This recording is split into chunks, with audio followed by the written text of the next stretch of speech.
All right, I know you're probably wondering where the hell I've been, but that's not important. Yes, we have. He's been gone forever. Uncle Bullish has not been home for a long time. What is important is that I've made one move that's outside of Bitcoin in 6 years, but that's not what this video is about. I'm going to tell you about that, and for that, I want you to subscribe to the channel. But for now, what I want to discuss is the most important long-term buy signal has just flashed. I have not sold a single Bitcoin, a single Satoshi. I think he's going to say that the bottom is in. Basically, finally, we've had max fear. The main hands have been flushed out, the weak hands. Single share of MSTR, a single share of MSTY, and yes, I still own every last share of every sack of shit Bitcoin treasury company that I fell for last summer and put 0.5% of my net worth into. Yes, I still own them. They're sitting there because what's the point of selling them at this point? But the most important thing that I want to take this second while I'm... At least he's honest, right? He took an L, but he only put 0.5% in, like, it's meaningless, right? If it would have turned into 2 or 3%, good for him, but, lost. Here to talk to you about is the fact that we have just flashed, as I've been saying for years now, if you've been following along on the channel, the single most important buy and bull signal in Bitcoin, and that is the 200-week moving average. The last time we were at 60,000, we didn't hit that, right? All right, so he's doing some moon boy charting for us. Didn't hit that. It was still moving up. It is now moved up. We've wicked down. We've hit it, and the price has bounced off of it. Now, could it go below this? Absolutely. But the fact that we've hit the 200-week moving average tells you that this is a reset. There is a top. It just happened to be 126 this time. We come down, we hit the 200-week, and now this is the institutional kind of like bottoming signal, right? So the 200-week moving average has been hit. You're sitting there, you're wondering this is going to melt. It might go down. Yes, could it go down below the 200-week moving average and stay there for 2 months? Yes. But historically, any asset, not just Bitcoin, any asset at the 200-week moving average has been an amazing long-term buy opportunity. And I don't know about you, I'm not a trader. I haven't been trading. I tend to agree with him. It does feel like we're bottoming just because there's been max pain, max fear. There's just a lot of fear out there, and that generally signifies some sort of formation of the bottom. Go in and out of my Bitcoin. In fact, it's been so hilarious to watch how many people that were talking about being hodlers have turned out to actually be traders. And if you've sold Bitcoin during this period while talking about the benefits of Bitcoin, how it can help the world, the properties of Bitcoin, the way that it fixes the financial system, I don't want to ever hear a single word about Bitcoin from your disgusting mouth ever again. He's right, dude. Most people have no conviction, right? When the price is booming it's easy to be a Bitcoiner. A true Bitcoiner is shown when the price is going down. That's the reality of the situation. You are a trader. Stick to trading. By the way, there's nothing wrong with trading. I have no issues. The only issue with trading is that Bitcoin moves, so most price action occurs between 3 to 5 days per year. So the odds of you timing it are so low, right? You're just better off just holding it and go and doing other things to make money. Aware of about myself is that I'm not a good trader, right? I'm not a good trader. So I don't trade. I look at long-term opportunities, and the reality is, for the next 20 years, there's basically 3 macro trends, right?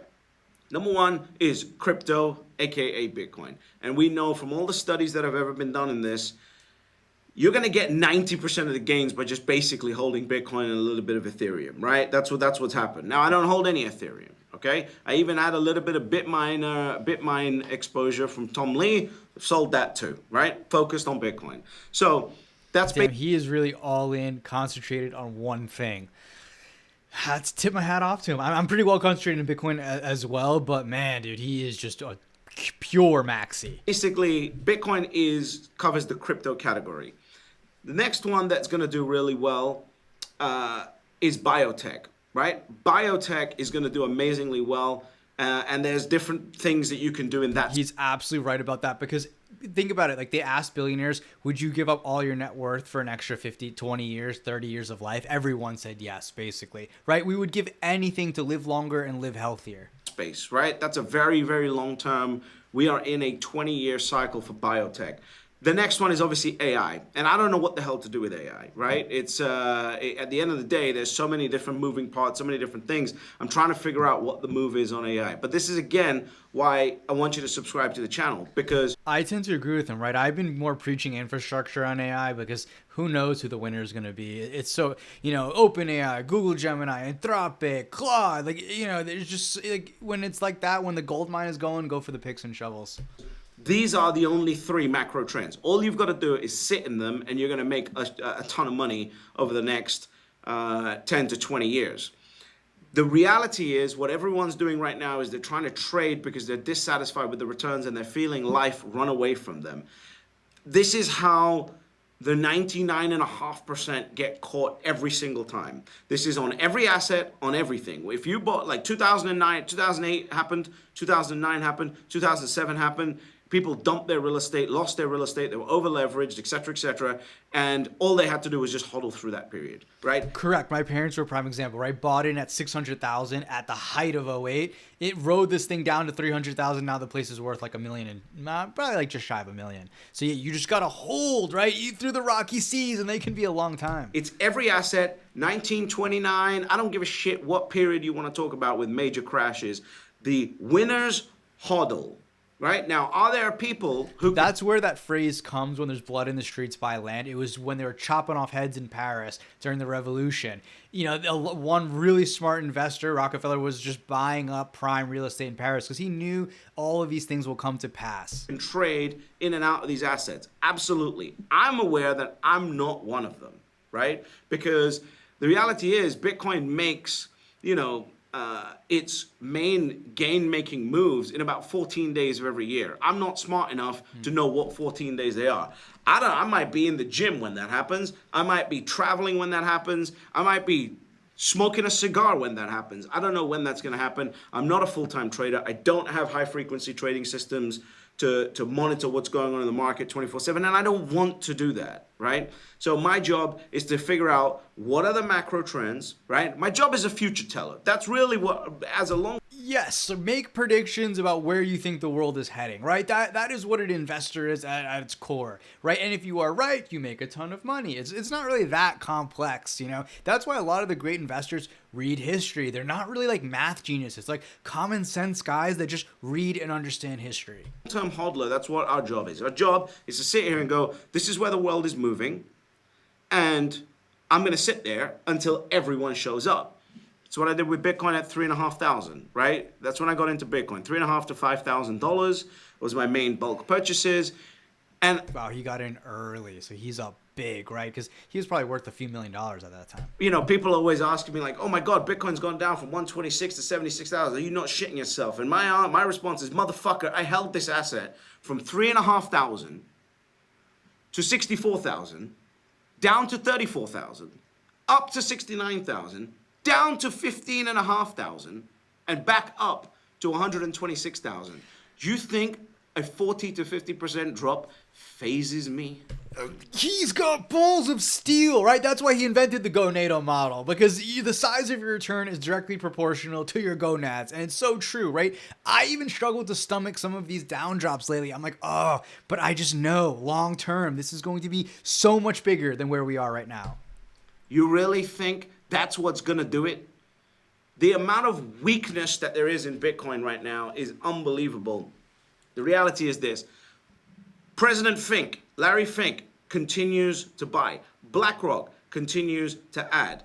Michael Saylor continues to add. Yeah, he's right. All of the fundamentals are there, right? We got the ETFs coming. We have the ETFs buying. We got the Clarity Act coming. We got good rules of the road. We have more liquidity pools piped into Bitcoin now than we previously had. There's basically more reasons to be bullish than there are not. Sold 32 Bitcoin. I got everyone losing their minds. Oh my God, Michael Saylor sold 32 Bitcoin. Yeah.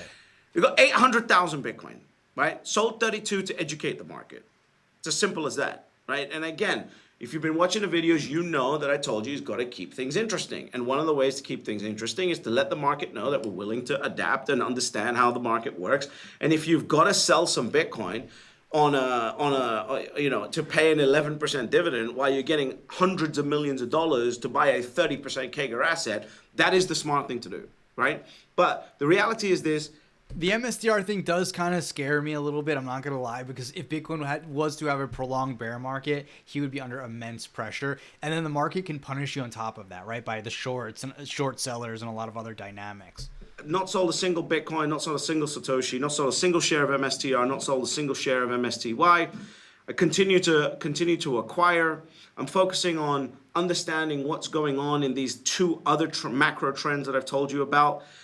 And now the 200-week moving average has been hit on Bitcoin. That is the cycle, whatever you want to call the cycle reset, right? It's the 200-week moving average. Could we go below it? Sure, but historically, you buy it at the 200-week moving average as close as you can to it, and you're going to be fine, especially in this environment. And here's what's hilarious about this environment that we're seeing people lose their minds in.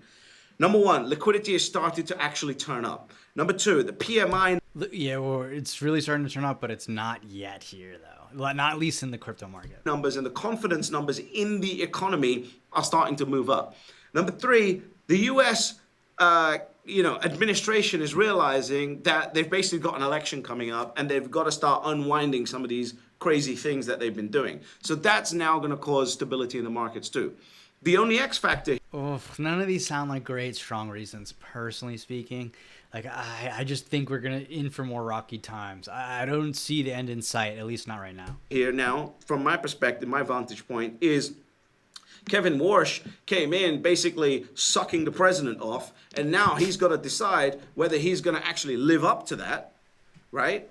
Or react to the economic environment, which is we can't lower interest rates, right? They cannot, right? The government can't afford to borrow at higher interest rates. Their priority one is to keep the government functioning. Priority two, maybe priority 10, is worrying about your interest rate or your inflation level. Because the administration itself has taken some decisions to increase inflation overall. Now, if they manage to get oil prices down back to where they were before the Iran war, well, that changes things a little bit. But as of right now, I don't see an environment where any reasonable Fed chair is going to crash interest rates. But that's what the U.S. needs right now. How many friends do I have in real estate that are suffering right now because of the interest rates? So, the interest rates are absolutely destroying real estate, right? The market's totally frozen. No one can afford to buy or to sell. So we've got an interesting quagmire, and we're going to see what that happens. That's the only X factor that I see. But overall, the 200-week moving average has been hit. Liquidity continues to rise. The PMI numbers continue to go up. This is a classic case of everyone's going to be caught off guard. And as I've been saying for 3 years, the BlackRock institutional strategy is working, which is they're going to basically bore you out of your Bitcoin, take your Bitcoin one way or another. You got one opportunity at this, because at the end of the day, if you're going to buy in 5 years, I don't know where the price is going to be in 5 years, right? I don't think 5 years ago anyone knew that the price was going to touch 126. So the reality is you've got an opportunity to secure your Bitcoin. And yes, once you buy Bitcoin, right? We all know the 3 rules by now. So understand what's going on right now. The 200-week moving average has been hit. That is the reset. I do want to talk about some of these other things that I'm focused on. I have been a little bit like just can't be bothered talking about Bitcoin kind of thing. But I think that some of these other things are extremely important. It's been awesome chatting to you guys. And just remember, as always, there's always only 3 rules to Bitcoin. Step number 1, you buy Bitcoin. Step number 2, you shut the fuck up. And step number 3, you get fabulously wealthy. Interesting update from British HODL. I just feel this is too much negative sentiment, but I do agree. I think everyone's going to get caught off sides, right? If every other asset class is just ripping through all-time highs, it really is a question of when crypto catches up. I just feel like this current, sell-off just doesn't feel natural, right? It feels kind of forced, but that's just my opinion. I hope you guys enjoyed the video. Take care.